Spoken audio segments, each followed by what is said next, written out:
বলো।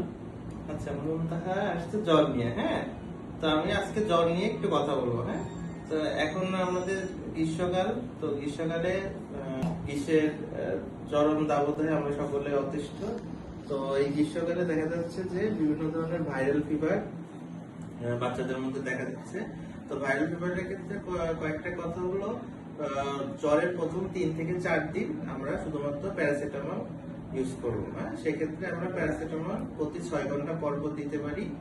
আর প্যারাসিটামলের সাথে যদি জ্বরের মাত্রা অনেক বেশি বেড়ে যায়, 104 ডিগ্রি, 5 ডিগ্রি বা 102 ডিগ্রি সেলসিয়াসের উপরে থাকে, সেক্ষেত্রে আমরা বাচ্চাকে ভালোভাবে স্পঞ্জ করব।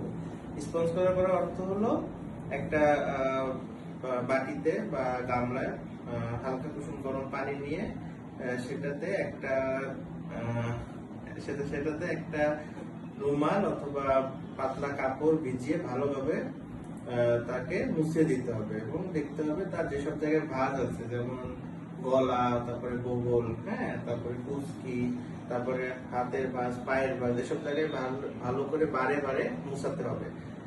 তো মুছাতে মুছাতে দেখা যাবে যে আস্তে আস্তে বাচ্চার তাপমাত্রা কমে যাবে। তো সেক্ষেত্রে এই কথাটা আমাদের সবসময় খেয়াল রাখতে হবে যে প্রতি 6 ঘন্টা পর পর প্যারাসিটামলের সাথে সাথে আমরা বাচ্চাকে স্পঞ্জ করব। প্রথম 3 থেকে 4 দিন কোনো অ্যান্টিবায়োটিক আমরা ইউজ করব না, কারণ ভাইরাল ফিভার এমনিতেই 5 দিনের মধ্যে সেরে যায়। হাইয়েস্ট আমরা 7 দিন পর্যন্ত ওয়েট করতে পারি।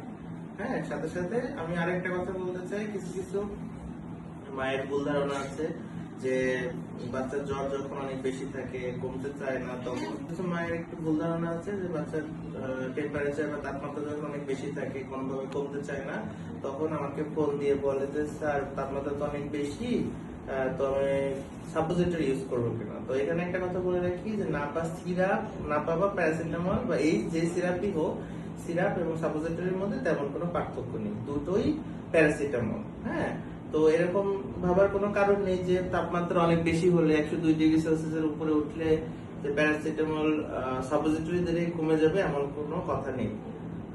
প্যারাসিটামল সিরাপ আর সাপোজিটরি পার্থক্য হলো সাপোজিটরিটা অনেক সময় একটু তাড়াতাড়ি কাজ করে আর সিরাপটা কাজ করতে একটু সময় লাগে, কিন্তু দুটোর কাজ একই এবং মাত্রা একই। তো সেক্ষেত্রে আমাদের মনে রাখতে হবে প্রতি 6 ঘন্টা পর পর আমরা প্যারাসিটামল ইউজ করব, এখানে সেটা সিরাপই হোক আর সাপোজিটরি হোক, এটার দুটোর মধ্যে কোনো পার্থক্য নেই। কিন্তু মনে রাখতে হবে মানে নাপা বা প্যারাসিটামল সিরাপের সাথে অবশ্যই বাচ্চাকে ভালোভাবে বারে বারে মুছে দিতে হবে, স্পঞ্জ করে দিতে হবে, তাহলে এমনি আস্তে আস্তে তাপমাত্রা কমে যাবে।